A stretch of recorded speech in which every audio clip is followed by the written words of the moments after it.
Assalamualaikum warahmatullahi wabarakatuh. Perkenalkan, nama saya Erika Febri Ayu, NIM 135. Di sini saya akan menjelaskan mengenai pengertian struktur ekonomi.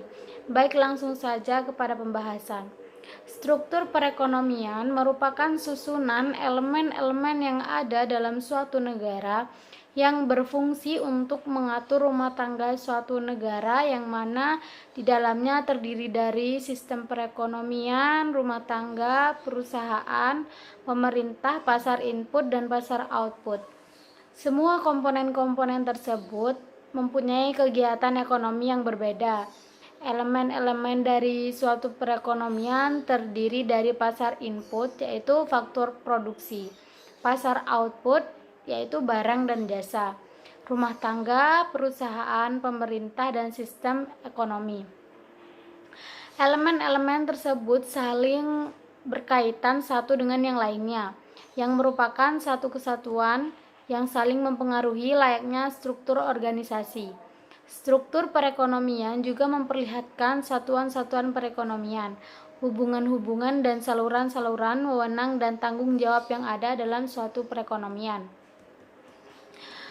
Struktur ekonomi dapat diartikan sebagai komposisi peranan masing-masing sektor dalam perekonomian, baik menurut lapangan usaha maupun pembagian sektoral ke dalam sektor primer, sekunder, dan tersier. Struktur ekonomi secara sektoral dapat dilihat menurut 3 dimensi pendekatan, yaitu yang pertama, pendekatan menurut asal atau sumber pendapatan. Yang kedua, yaitu pendekatan menurut penggunaan dari pendapatan tersebut, atau biasa kita sebut sebagai disposal of income. Yang ketiga, yaitu pendekatan berdasarkan dua sistem perekonomian yang berjalan berdampingan di dalam satu kawasan, atau biasa kita sebut dengan dual income system. Pendekatan yang digunakan dalam penelitian ini adalah pendekatan sumber pendapatan, atau biasa kita sebut source of income, atau yang biasa disebut pendekatan dari sisi produksi.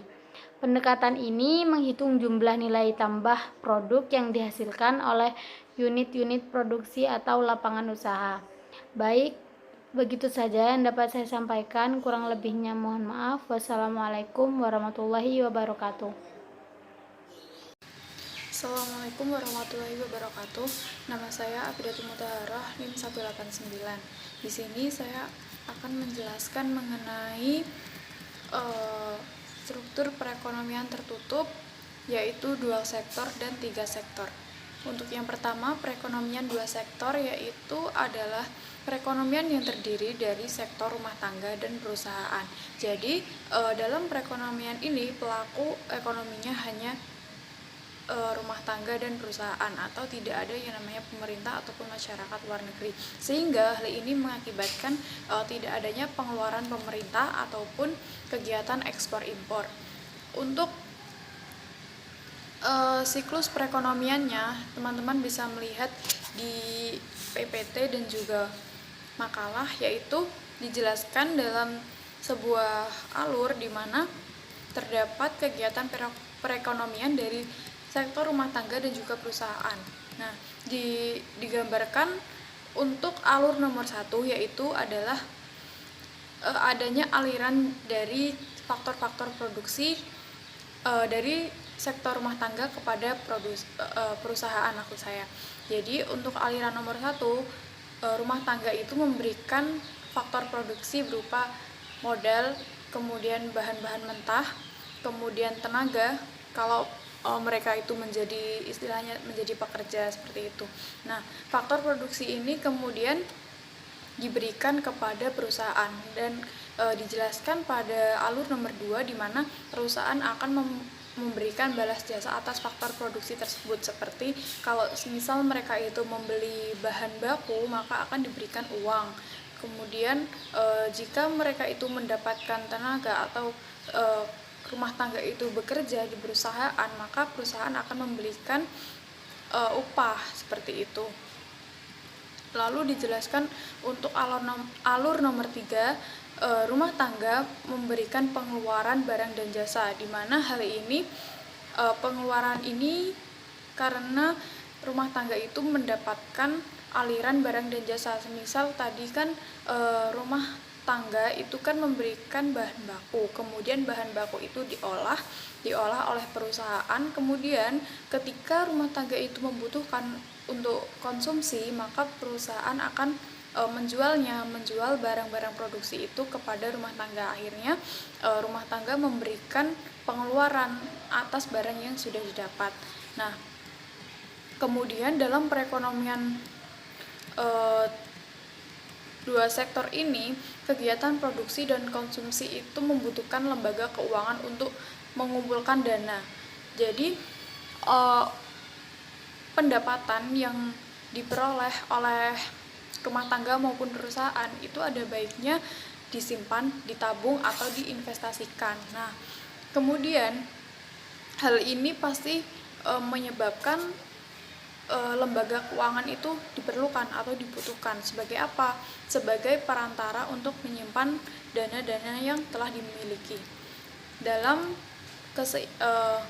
perekonomian dua sektor, rumus keseimbangannya yaitu Y sama dengan C min S, atau Y sama dengan keseimbangannya yaitu Y sama dengan C plus S atau Y sama dengan C plus I, di mana Y itu adalah pendapatan, kemudian C itu konsumsi, dan S itu saving atau tabungan, seperti itu. Kemudian Y sama dengan C plus I, di mana Y sebagai pendapatan, C sebagai konsumsi, dan I sebagai investasi, seperti itu.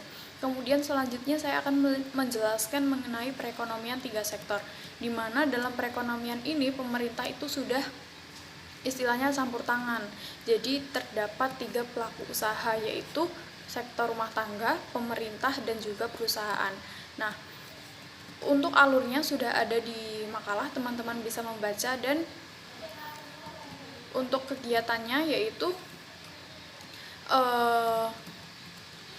sektor perusahaan akan membayar kepada sektor rumah tangga, dibedakan menjadi 2 jenis, yaitu sebagai pendapatan kepada faktor produksi dan pembayaran pajak pendapatan perusahaan kepada pemerintah. Jadi perusahaan akan mendapatkan pendapatan dari rumah tangga dan juga perusahaan, di mana itu adalah berupa pajak maupun pembayaran faktor produksi. Kemudian pendapatan yang diterima rumah tangga berasal dari 2 sumber, yaitu berupa gaji atau upah, sewa, dan lain-lain. Kemudian juga dari pembayaran gaji dan upah oleh pemerintah. Jadi ketika rumah tangga ini memberikan faktor produksi kepada pemerintah, maka pemerintah juga akan memberikan imbalan. Ketika faktor produksi diberikan kepada perusahaan, maka perusahaan juga akan memberikan imbalan. Kemudian untuk selanjutnya, pemerintah dalam perekonomian tiga sektor ini akan mendapatkan pendapatan berupa pajak, itu tadi ya. Kemudian pajak ini akan digunakan untuk membayar gaji. Nah, itu. Kemudian yang selanjutnya, pendapatan yang diterima oleh rumah tangga akan digunakan untuk memenuhi 3 kebutuhan. Jadi di perekonomian 3 sektor, rumah tangga itu akan menggunakan pendapatannya untuk 3 kebutuhan, yaitu untuk membayar pengeluaran, kemudian untuk tabungan, kemudian untuk membayar pajak kepada pemerintah. Nah, untuk rumus keseimbangannya sendiri yaitu adalah Y sama dengan C plus I plus G, di mana Y sebagai pendapatan, C sebagai konsumsi, kemudian I sebagai investasi, dan G adalah pengeluaran pemerintah, seperti itu. Nah, kemudian teman-teman ada yang namanya peluang dan juga tantangan dalam perekonomian tertutup, baik itu 2 sektor maupun 3 sektor. Untuk peluang dari perekonomian tertutup sendiri, ini yang pertama adalah perekonomian negara tidak akan terpengaruh oleh kondisi global, karena masyarakat luar negeri itu belum masuk ke dalam siklus perekonomian, kegiatan perekonomian, maka otomatis perekonomian itu tidak akan terpengaruh oleh keadaan dari global, dari luar, seperti itu. Kemudian akan tahan terhadap krisis moneter karena tidak tergantung pada pasar bebas itu tadi. Mereka mempunyai pasar sendiri, jadi keadaan apapun tidak akan mempengaruhi mereka, keadaan dari luar tidak akan mempengaruhi mereka. Kemudian akan menjadi negara dengan sistem perekonomian yang mandiri itu sendiri. Karena mereka menjalankan ekonominya sendiri, maka otomatis mereka akan menjadi negara dengan perekonomian yang mandiri seperti itu. Kemudian untuk tantangannya sendiri juga ada 3, yaitu mereka tidak akan memiliki hubungan dengan negara lain. Nah, kan mereka itu perekonomiannya kan tertutup, otomatis mereka nggak ada hubungan sama negara lain dong, kegiatan impor dan ekspor itu nggak ada. Jadi dijelaskan ini kemudian akan tidak terjadi arus modal, mereka tidak akan mendapatkan pendapatan dari luar seperti itu. Nah, kemudian tantangan yang terakhir yaitu mudah tertinggal oleh negara lain. Nah, ketika mereka itu menjalankan perekonomian tertutup dan mereka tidak mempunyai inovasi-inovasi, sedangkan negara luar itu akan saling bertukar pikiran karena mereka itu mempunyai hubungan. Nah, ketika mereka itu tidak berhubungan dengan negara luar dan mereka itu pikirannya tertinggal seperti itu, maka mereka akan tertinggal oleh perkembangan dan kemajuan seperti itu. Mungkin itu saja yang bisa saya sampaikan, kurang lebihnya mohon maaf. Wassalamualaikum warahmatullahi wabarakatuh. Assalamualaikum warahmatullahi wabarakatuh. Perkenalkan, nama saya Muhammad Khalil. Saya di sini dari kelompok pertama akan menjelaskan materi yang ketiga. Materinya perekonomian terbuka 4 sektor. Perekonomian terbuka 4 sektor di sini disebut juga model perekonomian terbuka karena perekonomian dianggap melakukan transaksi dengan perekonomian dunia melalui ekspor dan impor barang. Dalam perekonomian terbuka ini, pemerintah dan perdagangan luar negeri sudah masuk pada kegiatan ekonomi sehingga terdapat aktivitas belanja pemerintah dan ekspor impor.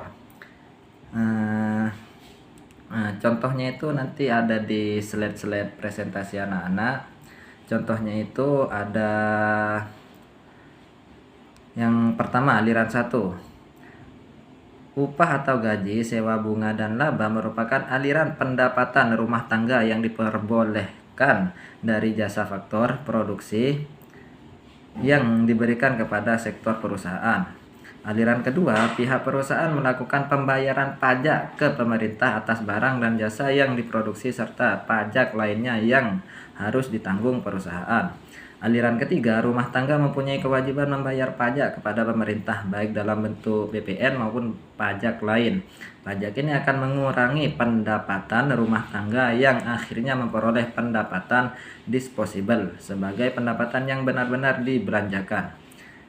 Terus aliran yang keempat, pembayaran rumah tangga C karena telah melakukan pembelian barang dan jasa dari perusahaan dalam negeri.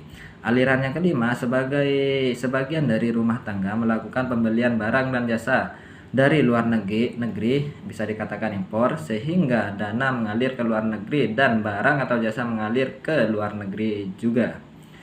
Aliran yang keenam, sisa dari pendapatan rumah tangga yang tidak dibelanjakan untuk mengeluarkan konsumsi ditabungkan ke lembaga keuangan bank ataupun non-bank. Selanjutnya, lembaga keuangan sebagai sektor perantara memperoleh tambahan dana cadangan untuk disalurkan bagi yang membutuhkannya. Aliran yang ketujuh, investor dapat memperoleh dana melalui pinjaman di lembaga keuangan. Besar kecilnya dana dipinjamkan sangat ditentukan oleh ketersediaan dana di lembaga keuangan. Ketersediaan dana, cuman kalau bank-bank sekarang itu banyak dananya. Terus tingkat bunga pinjaman, lamanya waktu pinjaman termasuk harapan memperoleh laba dari investasi dana tersebut. Aliran yang ke-8, dana masuk ke perusahaan dalam bentuk investasi dari sang investor. Aliran yang ke-9, pemerintah juga melakukan pembelian barang dan jasa perusahaan. Selanjutnya, pihak perusahaan memperoleh masukan dari pembayaran pemerintah. Aliran yang ke-10, barang dan jasa yang dihasilkan perusahaan dalam negeri dapat diekspor ke luar negeri sehingga perusahaan memperoleh pemasukan pendapatan dari luar negeri atas penjualan barang dan jasa tersebut. Aliran yang ke-11, yang terakhir ini, sebagai usaha mensejahterakan masyarakat. Pihak pemerintah juga melakukan pembayaran atau lewat transfer ke sektor rumah tangga, sehingga bantuan tanpa imbalan jasa ini merupakan bagian penerimaan rumah tangga yang menambah pendapatan disposable, sehingga pasar itu saling berkesinambungan. Jadi semuanya itu dari aliran 1 sampai aliran 10 itu dari sekian prosesnya itu berkesinambungan semua. Diibaratkan itu simbiosis mutualisme. Jadi semua itu gak bisa langsung berdiri, gak bisa langsung bergerak sendiri, harus ada alurnya, harus ada prosesnya. Soalkan dari pemerintah ke rumah tangga atau ke masyarakat, dari masyarakat terus ke perusahaan atau ke bank, nanti itu muter lagi ke luar negeri ekspor, dan itu muter lagi ke perusahaan dan seterusnya. Sekian presentasi singkat saya, kurang lebihnya mohon maaf. Assalamualaikum warahmatullahi wabarakatuh. Dana tersebut, aliran yang ke-8, dana masuk ke perusahaan dalam bentuk investasi dari sang investor. Aliran yang ke-9, pemerintah juga melakukan pembelian barang dan jasa perusahaan. Selanjutnya pihak perusahaan memperoleh masukan dari pembayaran pemerintah. Aliran yang ke-10, barang dan jasa yang dihasilkan perusahaan dalam negeri dapat diekspor ke luar negeri, sehingga perusahaan memperoleh pemasukan pendapatan dari luar negeri atas penjualan barang dan jasa tersebut. Aliran yang ke-11, yang terakhir ini, sebagai usaha mensejahterakan masyarakat, pihak pemerintah juga melakukan pembayaran atau lewat transfer ke sektor rumah tangga, sehingga bantuan tanpa imbalan jasa ini merupakan bagian penerimaan rumah tangga yang menambah pendapatan disposable, sehingga pasar itu saling berkesinambungan. Jadi semuanya itu dari aliran 1 sampai aliran 10 itu dari sekian prosesnya itu berkesinambungan semua. Diibaratkan itu simbiosis mutualisme. Jadi semua itu gak bisa langsung berdiri, gak bisa langsung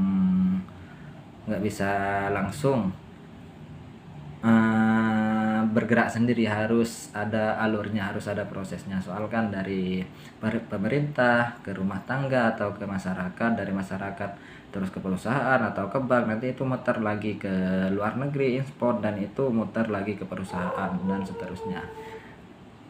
Sekian presentasi singkat saya, kurang lebihnya mohon maaf. Assalamualaikum warahmatullahi wabarakatuh.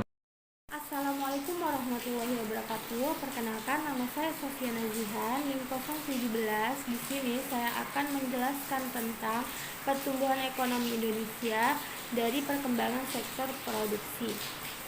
Pertumbuhan ekonomi adalah perkembangan kegiatan dalam perekonomian yang menyebabkan barang dan jasa yang diproduksikan dalam masyarakat bertambah dan kemakmuran masyarakat meningkat. Pertumbuhan ekonomi dapat diartikan juga sebagai proses kenaikan kapasitas produksi suatu perekonomian yang diwujudkan dalam bentuk kenaikan pendapatan nasional. Perekonomian dikatakan mengalami pertumbuhan apabila jumlah balas jasa real terdapat penggunaan faktor-faktor produksi pada tahun tertentu lebih besar daripada tahun sebelumnya.